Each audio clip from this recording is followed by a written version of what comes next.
Resume professional कसा बनवला पाहिजे याच्यासाठी खूप साऱ्या गोष्टीची तुम्हाला काळजी घ्यावी लागते. सो पहिला पॉईंट मी सांगेल की प्रोफेशनल रिझ्युमे जर तुमचा बनवायचा असेल तर तुमचा फॉर्मॅट जो असतो, पहिलीच गोष्ट आहे की तुम्ही फॉर्मॅट चांगला चूज करा जो की प्रोफेशनल असेल, सुटसुटीत फॉर्मॅट असेल.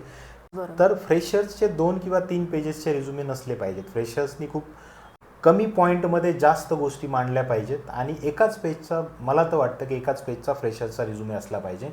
त्याच्यावरतीच तुम्ही तुमचे जे काही अकॅडमिक प्रोजेक्ट्स केलेले असतील, सर्टिफिकेशन्स असतील, टेक्निकल गोष्टी असतील, त्या सगळ्या गोष्टी तुम्ही त्याच्यामध्ये. माझ्याकडे एक रिझ्युमे आलेला, तर त्या रिझ्यूममध्ये जी कॅन्डिडेट होती, राईट, फिमेल कॅन्डिडेट होती, तिचं नॉलेज खूप चांगलं होतं. मी ज्या बघितलं किंवा तिचा इंटरव्ह्यू ज्यावेळेस घेतला, ठीक आहे, तर तिचं नॉलेज खूप चांगलं होतं. बट त्याच्यामध्ये जो रिझ्यूममध्ये ज्या काही गोष्टी मेन्शन केल्या होत्या तिने, राईट, तर त्याच्यामध्ये काही फॉन्ट स्टाईल वेगळ्या होत्या काही सेक्शनमध्ये फॉन्ट स्टाईल वेगळ्या होत्या.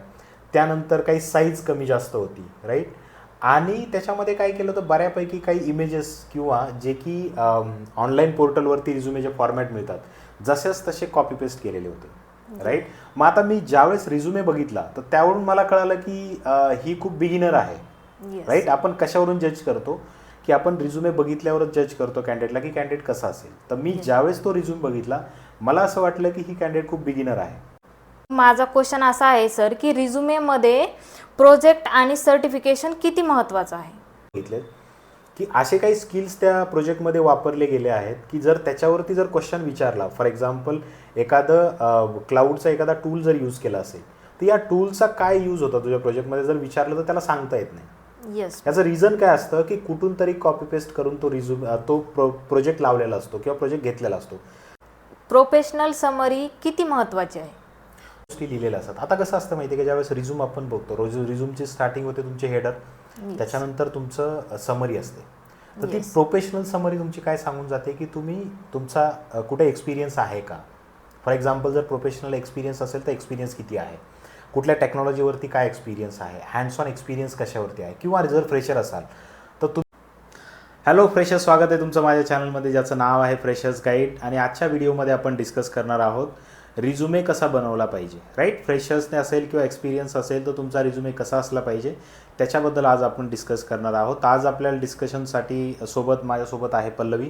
सो पल्लवी काही फ्रेशर्सचे क्वेश्चन्स असतील की जे रिझ्युमे रिलेटेड ते क्वेश्चन्स विचारेल आणि त्याच्यावरती मी माझ्या एक्सपिरियन्सनुसार आन्सर द्यायचा प्रयत्न करेल. ओके, तर चला तर मग व्हिडिओला आपण सुरुवात करू. आज आपण रिझ्युमेबद्दल डिस्कस करणार आहोत. तर माझा फर्स्ट क्वेश्चन असा आहे की what is the importance of resume.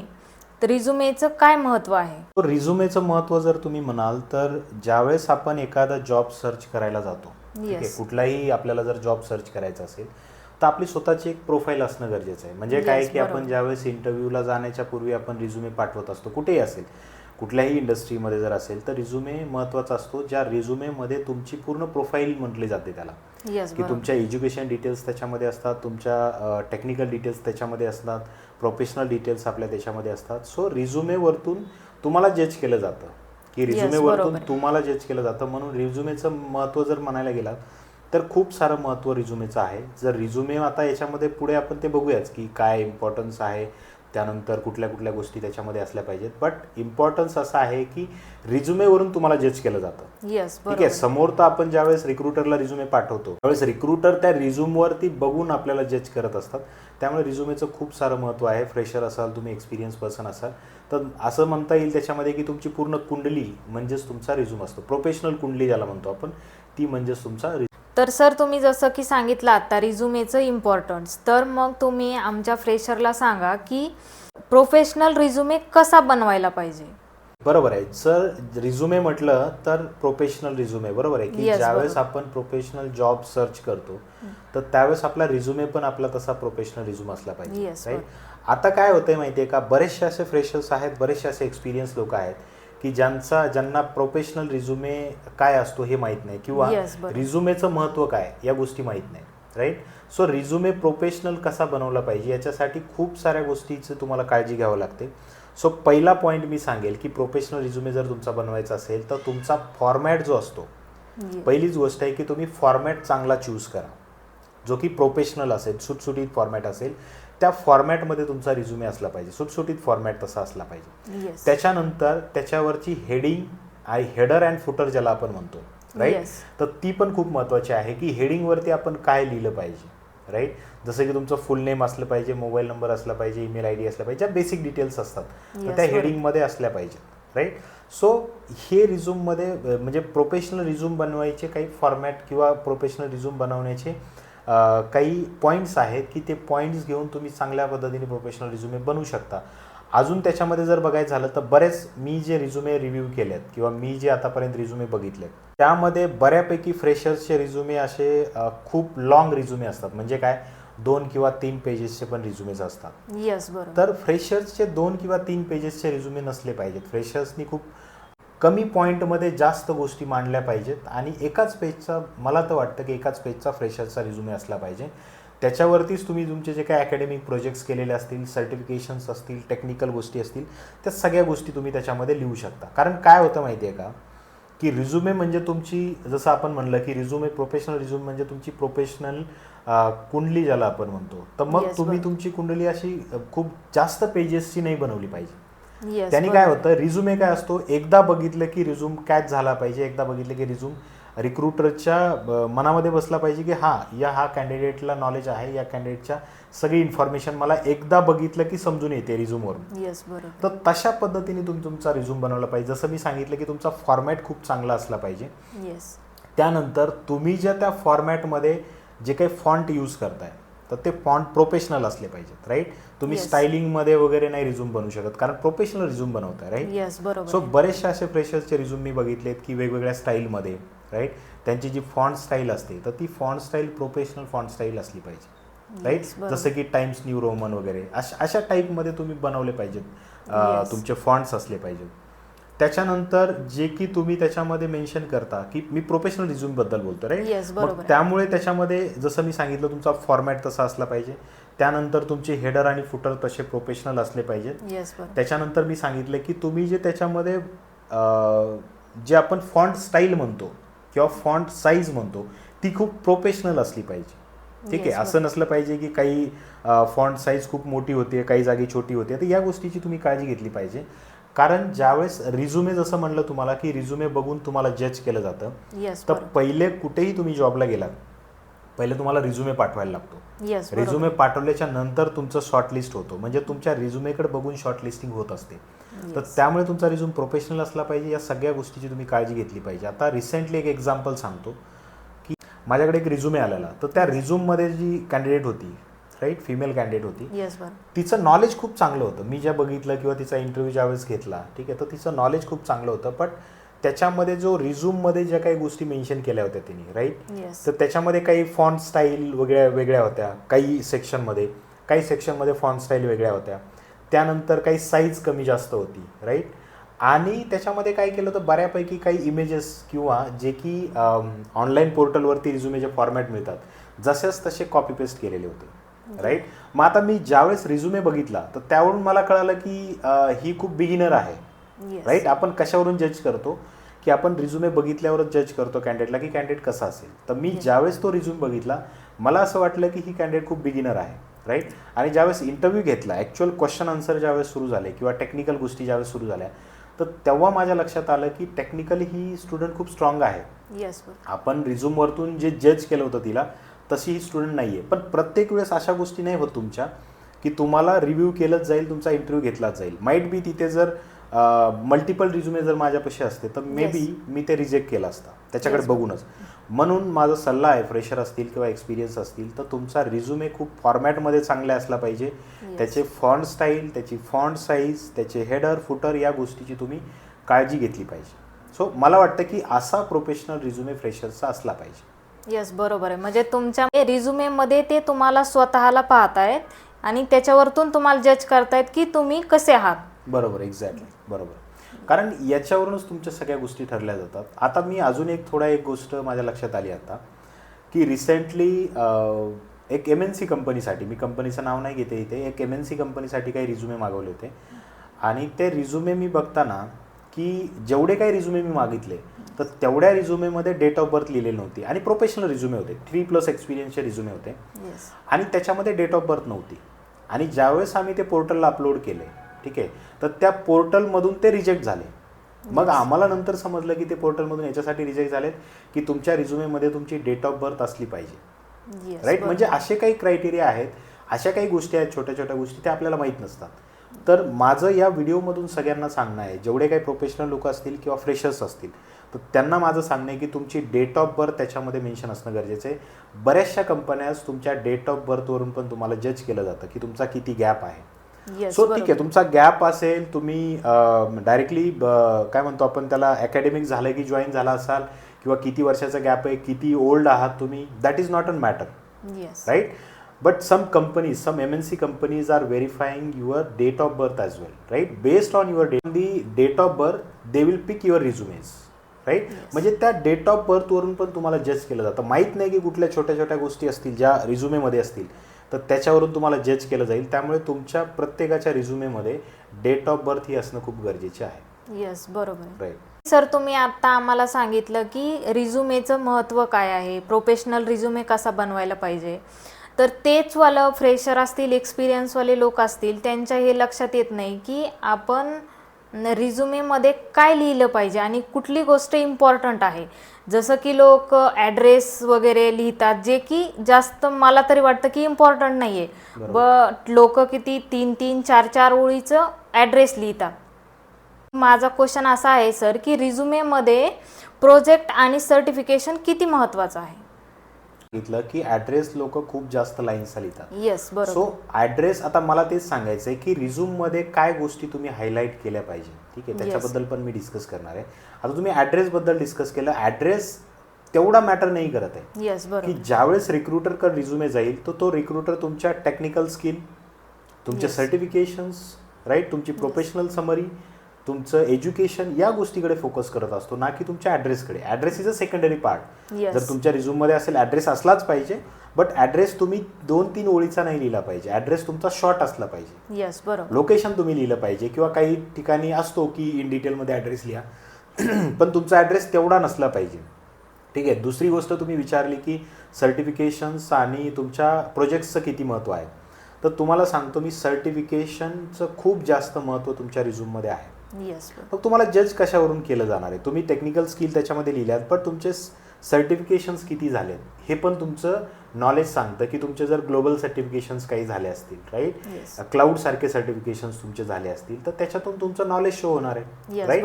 तुम्ही ते सर्टिफिकेशन्स केले, ते सर्टिफिकेशन्स एक्झाम पास झाले म्हणजे तुमच्याकडे त्याचं नॉलेज आहे असं गृहीत धरलं जातं, बरोबर आहे. दुसरी गोष्ट तुमचा प्रोजेक्ट. आता तुम्ही फ्रेशर असाल किंवा एक्सपिरियन्स असाल तर प्रोजेक्ट हा खूप महत्त्वाचा पार्ट आहे. की तुम्हाला जे काही क्वेश्चन्स केले जातात टेक्निकल राऊंडमध्ये, तर ते प्रोजेक्ट बेस्डच क्वेश्चन्स केले जातात.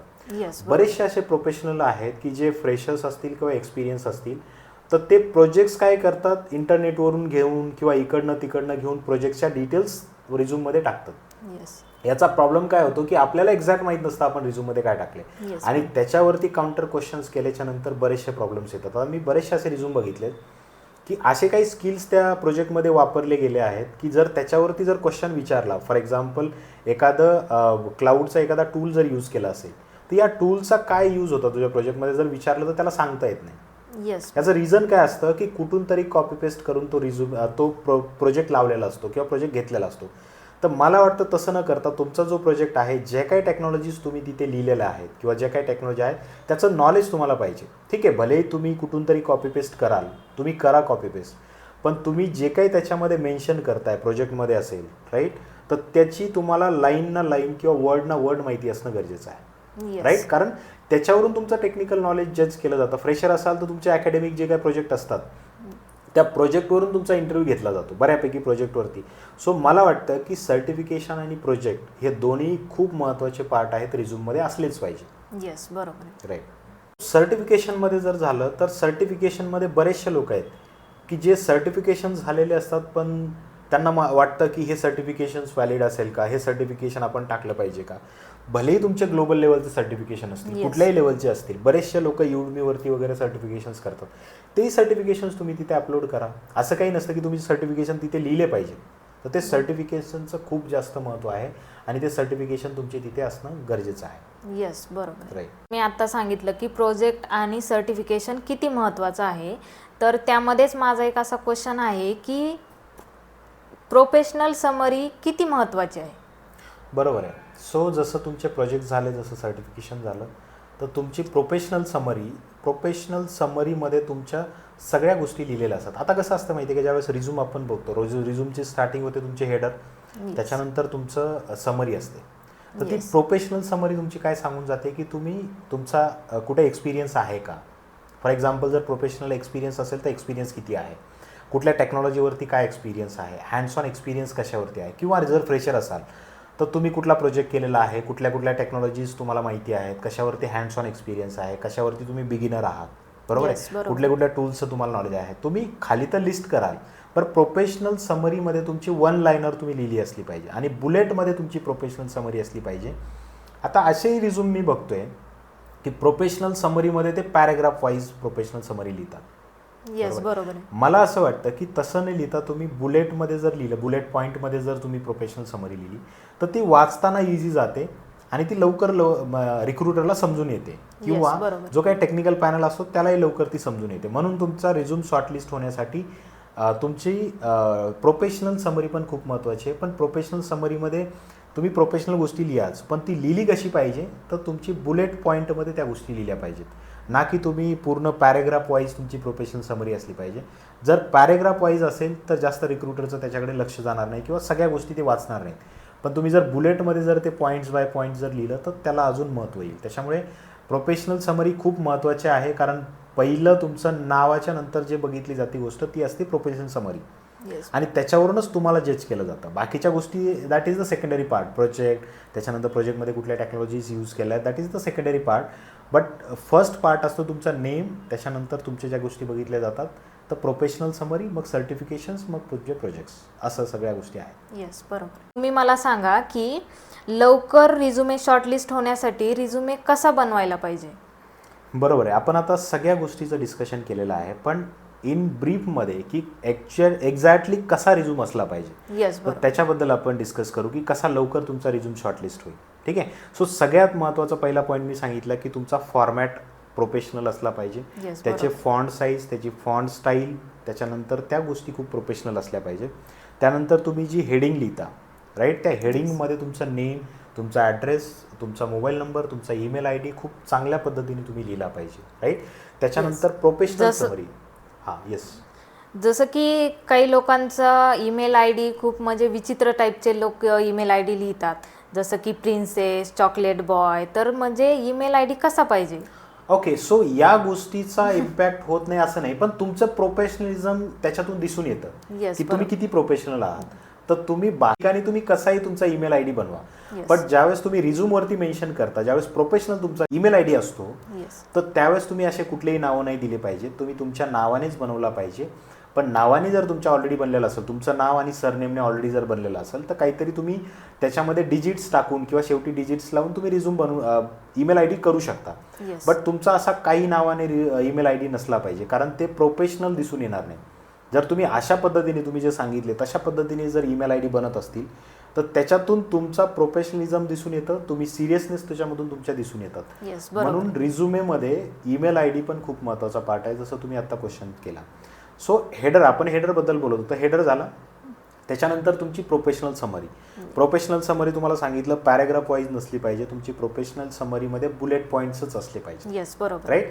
त्याच्यानंतर तुम्ही ज्यावेळेस तुमचे प्रोजेक्ट्स मेन्शन करता, तर प्रोजेक्ट मेन्शन करताना प्रोजेक्ट टायटल आणि प्रोजेक्टचं डिस्क्रिप्शन असलं पाहिजे, आणि त्याच्यामध्ये कुठल्या टेक्नॉलॉजीज तुम्ही यूज केल्या, राईट, काय टेक्नॉलॉजी यूज करून तुम्ही तुमचा प्रोजेक्ट बनवताय, तर त्या पण शॉर्टमध्ये तुम्ही तिथे लिहिल्या पाहिजे. आणि जे काही सर्टिफिकेशन्स तुम्ही बनवता, तर ते जे काही सर्टिफिकेशन्स तुम्ही करता, तर ते सर्टिफिकेशन्स पण त्याच्यावरती असणं गरजेचं. जसं सांगितलं की ॲड्रेस लॉंग नसला पाहिजे. त्याच्यानंतर मी जसं सांगितलं की तुमची डेट ऑफ बर्थ पण तुमच्या रिझ्युमेमध्ये असली पाहिजे. आता या सगळ्या गोष्टी असल्याच्या नंतर आणि सिंगल पेजवर जर या सगळ्या गोष्टी असतील, तर रिक्रुटर बघून सगळ्या गोष्टी लगेच स्क्रीनिंग करून तुमचा रिझ्यूम शॉर्टलिस्ट करू शकतो. पण जर तुमचा डबल पेजचा रिझ्यूम असेल, बरोबर आहे, तर रिक्रुटर पहिले फर्स्ट पेज बघत असतो आणि मग जर वाटलं तर सेकंड पेजवर जातो. कधी कधी जर जास्त रिझ्युमे असतील तर तो सेकंड पेजपर्यंत जाणारच नाही. म्हणून माझा सल्ला असेल फ्रेशरला किंवा एक्सपिरियन्स जरी असाल तुम्ही, तर बऱ्यापैकी तुमचा रिझ्युमे जो असतो तो रिझ्युमे तुमचा वन पेजचा, सिंगल पेजचा रिझ्युमे बनवा, जेणेकरून रिक्रुटर बघून तुमचा लवकरात लवकर तुमचा रिझ्युमे शॉर्टलिस्ट करतील. आता त्याच्यानंतर खूप सारे असे प्रोसेस आहेत की तुमचा रिझ्युमे का शॉर्टलिस्ट होत नाही. रिझ्युमे मी पाठवल्यानंतर कंपनीला किंवा रिक्रुटरला मला काही रिवर्ट येत नाही. तर त्याच्यामध्ये कुठं ना कुठे तुमचा रिझ्यूम पण त्याच्यामध्ये महत्त्वाचा असतो शॉर्टलिस्टिंगमध्ये. बरोबर. तर रिझ्युमे जर तुमचा व्यवस्थित असेल तर त्याच्यावरून तुम्हाला जज केलं जातं, जसं आपण डिस्कस केलं आहे. तर मग तुम्हाला जर शॉर्टलिस्टिंग होत नसेल, तुम्ही जर कुठे अप्लाय करून तुम्हाला जर तुमचे रिझ्यूम शॉर्टलिस्ट होत नसतील, तर कुठे ना कुठे हे सगळे रिझन्स तुमचे आहेत म्हणून तुमचा रिझ्यूम शॉर्टलिस्ट होत नाही. मग मी ज्या गोष्टी सांगितल्या तर या सगळ्या गोष्टी त्याच्यामध्ये मेन्शन करा. 100% तुम्हाला रिझल्ट मिळायला लागतील आणि तुमचा रिझ्यूम लवकरात लवकर शॉर्टलिस्ट होऊन जाईल. येस, बरोबर. या सगळ्या गोष्टी केल्याच्या नंतर तुमचा रिझ्यूम शॉर्टलिस्ट होईल. थँक्यू सर, एवढी महत्त्वाची इन्फॉर्मेशन शेअर केल्याबद्दल. वेलकम.